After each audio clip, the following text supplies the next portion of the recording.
I am Terrell Jermaine Starr, senior reporter with The Root, and I am here with presidential candidate John Delaney. How you doing, sir? It's great. Thanks for having me. We have similar headlines. Exactly. You got a little bit left, though.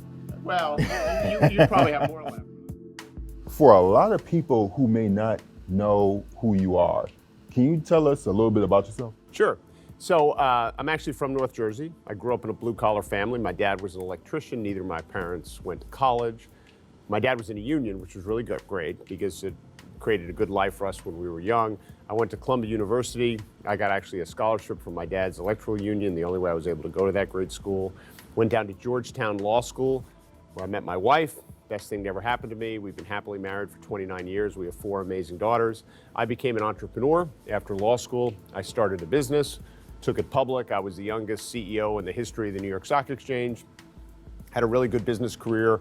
My business is focused on lending money to small to mid-sized companies, the kind of companies that the big Wall Street banks ignored. And about 10 years ago, my wife and I decided to dedicate the rest of our lives to public service.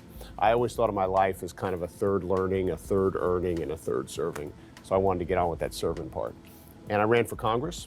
I was elected in 2012. I flipped a seat that had been held by a Republican for 20 years. I had the privilege of representing Maryland in the U.S. House of Representatives for 6 years. Then I decided to run for president.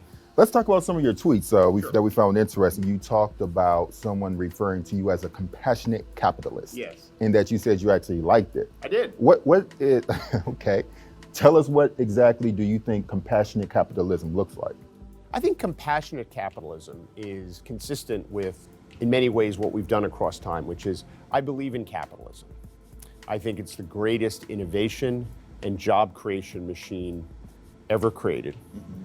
I think it fundamentally leads to more freedom and more liberty, and it's allowed this country to do some pretty extraordinary things across time. There are a wide range of data that shows that capitalism, particularly how people of color and Black people function under it, has been a disaster. Mm-hmm. And in fact, that there are a number of candidates who are saying that capitalism as we know it needs to be upended. What are your thoughts on that? I don't believe its incentive system is to marginalize poor people. I think the issue is you cannot let capitalism run unchecked, right? So again, I tend to think there's a lot of false choices out there, right? So people say capitalism versus socialism. I'm like, well, the answer is kind of neither, right? Because socialism in its pure form, which is government owning production, I think is a terrible answer, right? And I think capitalism left unchecked is very harmful to people. And capitalism more specifically puts the power of corporations to carry out major functions like healthcare, right? And so you gave a stark contrast to, with the socialism part, and what about the capitalist part, where the corporations are considered unchecked, right? So that's another. So to some extent, what the United States of America has been historically is a free market country that had very strong social programs. So in many ways, the genius of our country across time, and we've lost it, which I'm going to get to, across time, is we basically moderated capitalism. And how do you moderate capitalism? Regulation, workers' rights, societal infrastructure, like Social Security or Medicare, public schools, right? And a fair tax code. And the balance of those two things, letting capitalism do its magic, right, which is to innovate and create jobs, because let's face it, the private sector creates the overwhelming majority of jobs in the United States of America, but moderating it with strong social programs leads you, in my opinion, to where you have to be. Like what? Well, like what I said, which is a country where everyone has opportunity, where their basic needs, to live with dignity, are ensured by societal social programs, but they have incentives to innovate, work hard, right, and try to pursue whatever they view as their own personal pursuit of happiness. And I think that's where we are as a country. And I think the problem is, about 20 or 30 years ago, we stopped doing the whole update thing, right? We should have updated our healthcare system a long time ago. Okay. We should have updated our public schools a long time ago, right? We should have done some basic things to ensure that the American people have opportunity and have the ability to live in dignity based on how the world has changed. And we stopped doing that. So I wanted to ask you, who's your base? You know, people want to solve problems. I mean, listen, I tend to be a more moderate candidate. My candidacy is about bringing this country together, solving problems, getting things done that matter to the American people, and actually rethinking our future with a bunch of new ideas, right? I think I'm exactly the leader this country needs at this moment in time, because we've had decades of terrible politics in this country, and that resulted in Donald Trump. The fact that the federal government has completely failed the American people for several decades and failed to do the basic things it should have done with drug prices, with health care, with economic opportunity, with education, go down the list, the issues that matter to people at their kitchen table. The fact that we haven't done anything and we've allowed so much of our country to be left behind has created an environment where, like, the wrecking ball gets elected president. So my opinion is we need the opposite of that. We need someone who wants to say, listen, we're actually all in this together. We don't agree with each other on everything, and that's fine. We don't want to live in a country where we agree with each other on everything. But we deserve to live in a country where those disagreements are aired in an honest, truthful, respectful, and civil manner, so we can have the great battle of ideas. But you also deserve to live in a country where your elected officials every once in a while roll up their sleeves, sit around a table, and get some things done, which involves compromise, which involves finding common ground, which involves doing a whole bunch of stuff that's become a dirty word in politics these days. I don't think it's a dirty word, because I believe in the politics of progress. I believe that we should put the needs of the country ahead of the needs of ourselves. And that's why I'm running for president. So the people who like that message are my base. So you are a white man that is running in the most diverse Democratic field in history. There are a lot of people who feel that we don't need another white man in the White House. What are your responses? So listen, if I am not one to ever criticize why someone makes a decision about who they vote for. All I can do is try to tell them that I will represent every one of them, whether they voted for me or not. I will tell them what's in my heart and what's in my head. I'll tell them why I'm doing it, and I'll tell them why I think I'm going to be the best leader. I think it's great that the Democratic primary is as diverse as it is, right? I think that's amazing. I wouldn't want to run in any other primary. You have expressed in this interview that you consider yourself a moderate Democrat. I do. And how does being a moderate Democrat benefit? And I said I was a capitalist. I really dug a hole for myself. I'm only kidding. How do you feel that a moderate Democrat will bring the necessary radical change that a lot of us believe requires a very progressive, very almost abolitionist type of candidate? So I think a moderate Democrat is the best person to beat Trump, by far, like by any measure. So I think if you want change, we got to beat Trump. So I'll start with that. The second thing is, I think, listen, all the great things we've ever done in this country that have really created any kind of lasting change were done when the leader was able to find common ground and get something done. And so if people want change, they ought to vote for someone who actually can tell them how they're going to make it happen. Because we can't wait any longer on these things. We literally, particularly like climate change, we can't wait any longer. We can't be talking about this in 5 or 10 years. We got to do it now. And we got to have a leader who's got plans that can actually get done now. I mean, I introduced the only bipartisan climate bill in the Congress. So I know I can get that done my first year. Now, how do I do it, you ask? Well, I get every Democrat to vote for it, and I get the Republicans who live in coastal states. I may not get the Republicans who live in Iowa, but I'll get the ones who live in Florida. I'll get the ones who live in Georgia. And that's how I think, which is, how do I do something big on climate? That's the idealist in me. But the pragmatist in me is like, how do I get it done?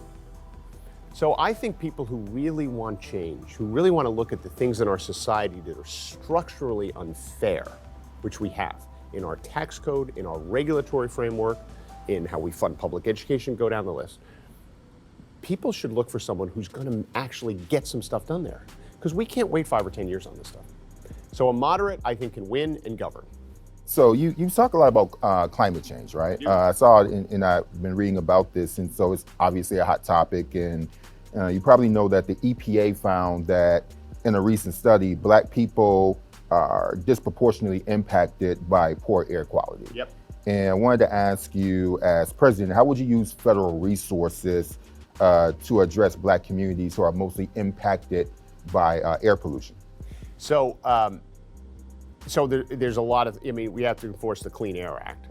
And obviously what's happened over time is polluters have located their polluting operations in poor neighborhoods because they felt like there'd be less resistance to them there.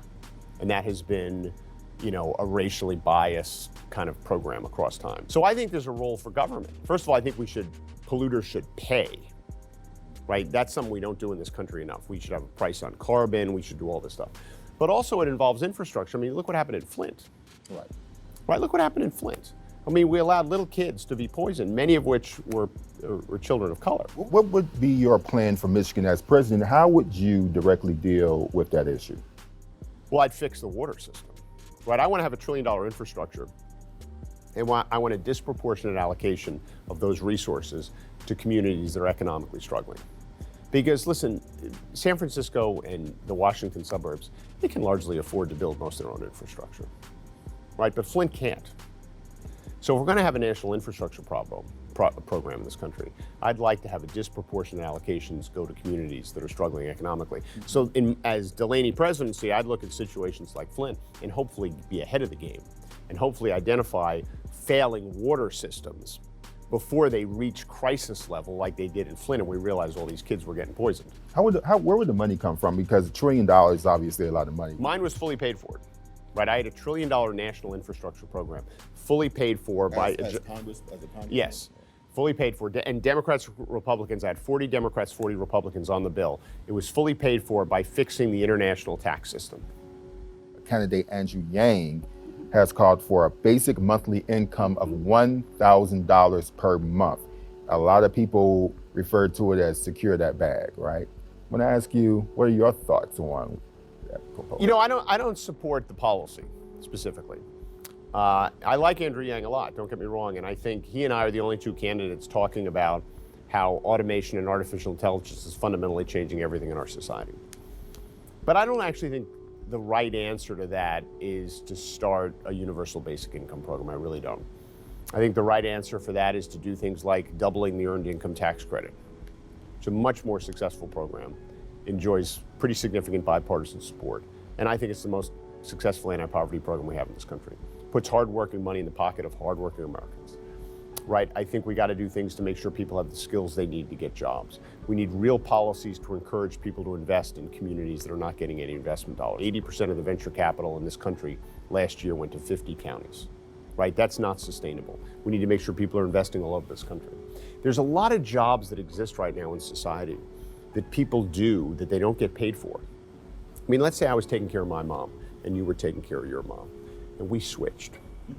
I'd have to pay you, you'd have to pay me. We'd have to give each other benefits. A third of this country are caregivers. They think that number is going to be 50% by 2040. So before I want to start paying people just a flat check every month, I would much rather figure out ways of creating creative compensation structures for people who are doing jobs in society that clearly add value. Because I think there's a dignity of work. Do you believe in the $15 an hour wage? Yeah. Should that be federalized? I do. I think it needs to be rolled out in a way that's sensitive to local economies, right? So I'm on the $15 an hour bill in the Congress, right? Full stop. But I do believe, right, there are certain parts of this country where that's got to be phased in much more slowly than other places. So with that caveat, yes, I do.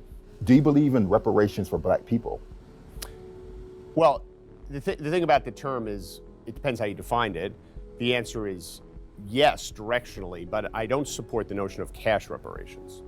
Okay, so tell us why. I think it's impractical, quite frankly, right? I think it's impossible to calculate. Okay. And I think it is not the right way to go forward. And I think any serious discussion of a form of cash reparations would likely come with the gutting of so many other programs that are incredibly important to people. What I would rather do is think about reparations in the context of we have institutions in our society that promote a form of soft racism. because they're designed to be somewhat racially unjust. Like how we fund public education, which is funded based on property taxes. Like that is fundamentally a racially unjust system at its core. What would be some of your ideas within the reparations context that would specifically only be devoted to Black people? Even if it's not cash, what would it look like?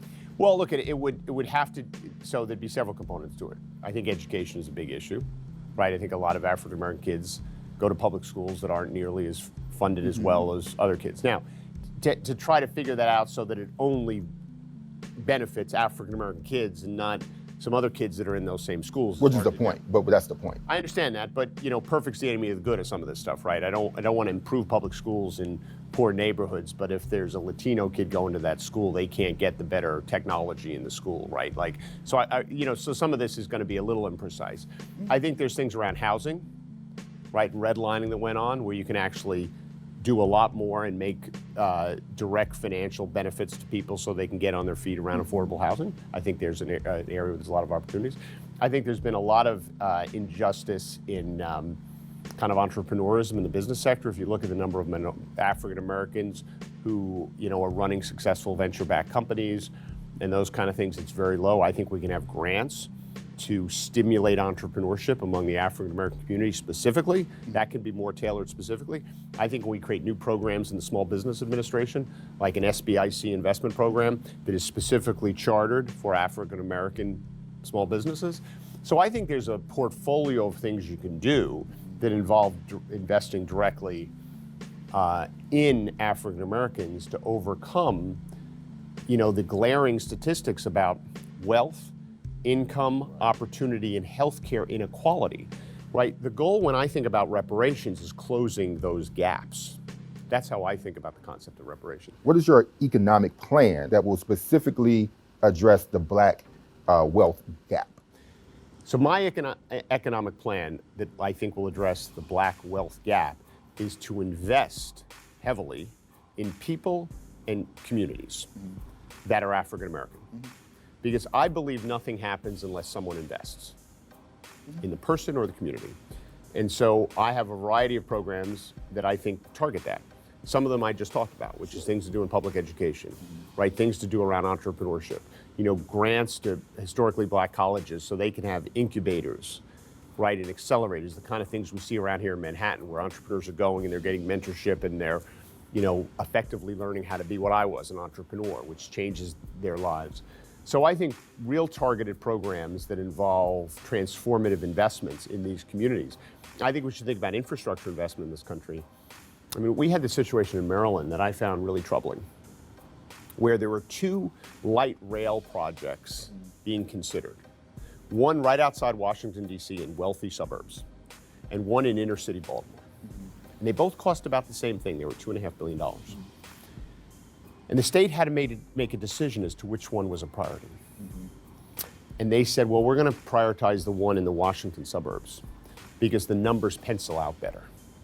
And I'm like, of course the numbers pencil out better. Those are wealthy suburbs. Of course the light rail is going to do better financially in the wealthy suburbs than it will in inner city Baltimore. But what I said is you're measuring things wrong, right? What is the cost of not investing in communities? Right? You have to factor that cost into your decision. And if you actually factored that cost, right, this notion of perpetuating kind of structural poverty in a lot of communities, if you actually factored that toll on human beings, then you would look at that decision very differently.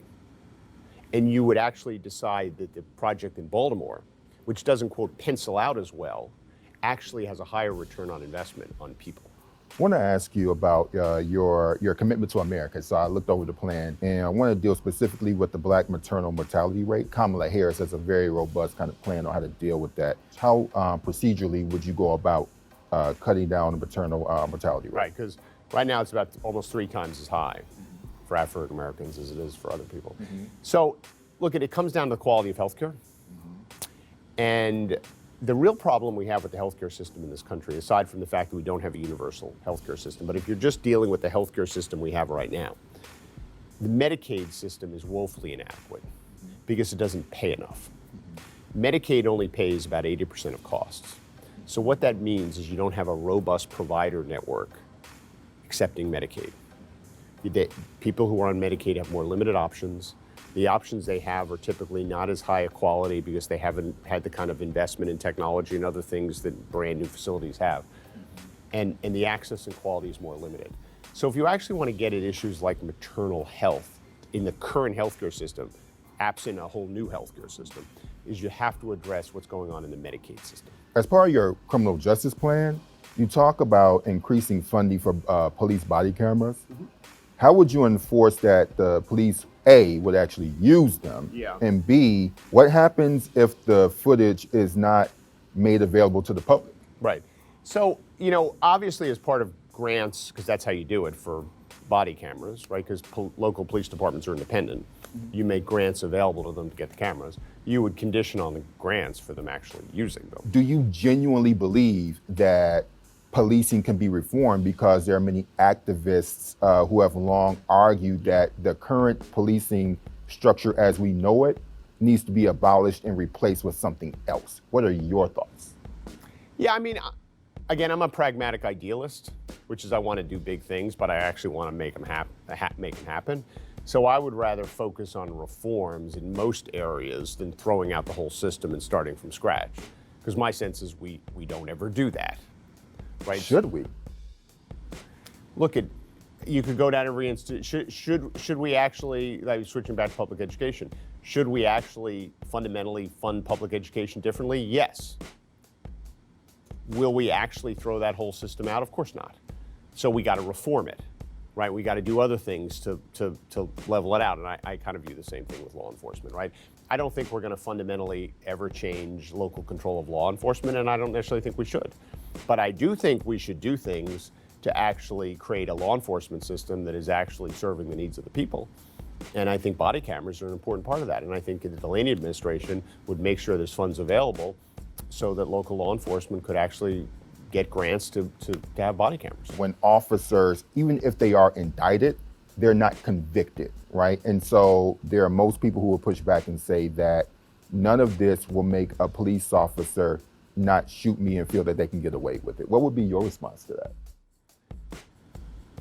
Look, first of all, I don't think most police officers, I happen to believe, and I'm okay saying this, I think most police officers really do try to do the right thing, right? Like any profession, you have bad apples, and our job should be to limit them, right? And to have real policies in place, whether it's be training, whether it be focused more on community policing, whether it's focusing more to the extent you can to have more of the local law enforcement live in their communities. I just think there's a whole range of things we can do so that we don't constantly see these or read these stories about young unarmed people getting shot, right? Because no one wants that. And I think everyone can agree that that's a problem. But again, you have to work within the system we have, right? Law enforcement is largely controlled locally. The federal government can provide oversight. I'm in favor of the Delaney administration going back to the Obama administration approach to actually providing oversight of police departments and law enforcement that are demonstrating kind of racially unjust practices, which this current administration has rolled back. I'm in favor of grants to encourage kind of community policing, to expand the use of body cameras, et cetera. And so I support what I consider to be the best practices available to us at the time to actually create outcomes that are better and more racially just. So let's talk about a recent interview that you did with Fox where we talked about border security enforcement, right? Right. You were specifically talking about a proportional approach, which is, using technology on one point. And then you also talked about building portions of a barrier. How different is your border security strategy different from Trump? I think it's very different. I think Trump's, first of all, I don't know what his border security strategy is. I know he has campaign promises that he is trying to fulfill using the border debate as a way of doing it, right? So I fundamentally think Trump's border security strategy is not animated by any serious analysis of what we need at the border. It's animated by a campaign promise. Do you feel that it's inspired by racism, which is what a lot of activists and a lot of critics believe? Listen, I think the things he said about Mexicans were racist, absolutely. Do you think he is a racist? So I don't know him, but this is what I will say. He says a lot of racist things, and he says them over and over and over again. So I don't see how I can conclude anything else. But back to the border thing for a second. So what I said on that interview was very specific, which is I've spent a bunch of time at the border, right? My wife and I went to the border a couple months ago, and we took 14 law students and 2 law professors with us for a week to help hear asylum cases. I've been down to Brownsville and McAllen. I've looked at like the economic stuff. What I would do as president is really simple. I would say, listen, the American people want a secure southern border. No question about it. As the President of the United States, I want a secure southern border where the immigration laws of the United States are enforced.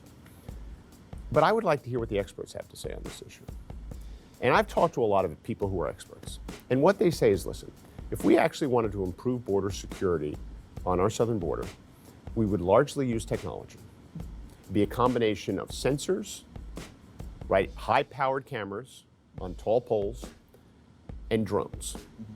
And we would be able to surveil most of the border on a regular basis and report information of any crossings in a very timely manner so we could identify local law enforcement. And they say, in some places, we would actually like more people. Ports of entry are understaffed, right, things like that.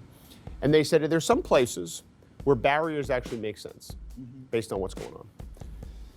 And I said, well, so what I would do as president, because I think my job is to do the best job I can for the American people. The best job being the most effective and most cost-efficient way of accomplishing a mission, if you will. If the mission is to secure our border, what I would do is I would get experts in the room, and I would say, okay, why don't you all, 9, 11, 13 of you, whatever odd number it is, I want you to come back with a recommendation to me as how I should spend the hard-earned tax dollars of the United States of American citizens. Let's say I give you $2 billion. How would you spend $2 billion to secure the border? Right. And I would get their recommendation. I'd go to the American people and say, this is what I think the best thing to do is. I'm not doing it for political reasons, right? I didn't run on saying one of these things or the other. I'm actually trying to do the best thing. Right. Just like if you were trying to secure any kind of a complex and you wanted to say, okay, what's the best way to secure it? You'd bring in security experts, they tell you what to do. That's what I would, so that's very different than what this president's doing. He's just talking about a wall because he promised a wall. Do you think that the conversations about border security are as serious as Trump and a lot of people are making them out to be? Well, they're not as serious. He's declared a national emergency over the thing. So they do not merit national emergency status by any stretch of the definition. So therefore, no, they are not as serious. Do I think we need to do things around our southern border? Yeah, I do. I mean, I think we have, clearly issues going on with Central America. I think the main thing we got to do is try to figure out how to actually stabilize the Central American countries, right? If we ever want to solve the problem with the border, that's actually where, because again, I was down there listening to women who were crossing the border with children. Because the facility where my wife and I set up shop with these law students was in Dilley, Texas. And there were 1,700 women and children in this facility. And I sat there and I listened, literally in this facility, to these women tell their story as to why they were leaving. And all the stories were pretty much the same. Gangs would come and kill one of their children. The gangs would say, unless you do what we say, we're going to keep killing your kids. They'd go to the law enforcement. Law enforcement was in bed with the gangs. So what I say to people is, well, pretty much everyone would leave too. I would leave, you would leave, everyone would leave if that were your conditions. So what these people are doing is totally logical.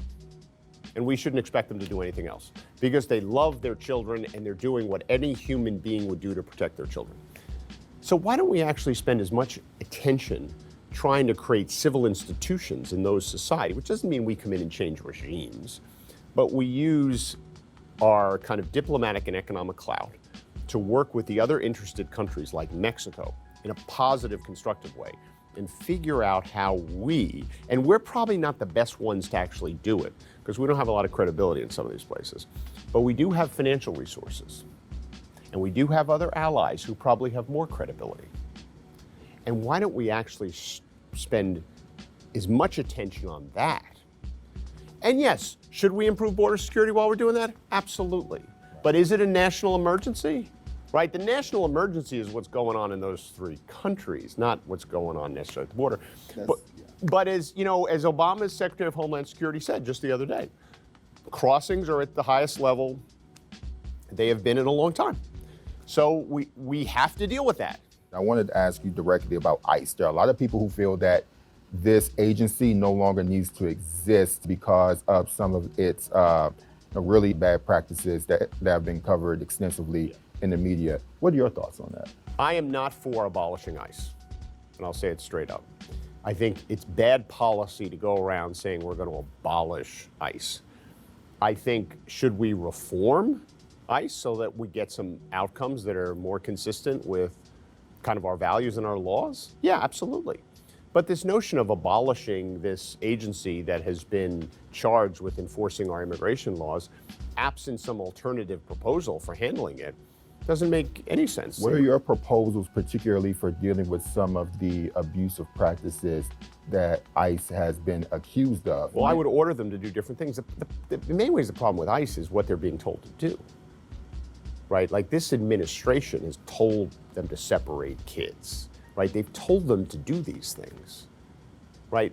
I would tell them to do different things, right? So that's a big part of it. Like, what's the mission? And then we actually have to fix this immigration system. I mean, we have no one knows the exact number, 11, 12, 13 million undocumented residents in our country. We have to do immigration reform and create a pathway for those people to have legal status in our country, like we had in the 2013 immigration reform bill that should have passed. Thank you very much, sir. It's really been great talking to you. I enjoyed it very much. It was a real privilege to be with you. Thank you.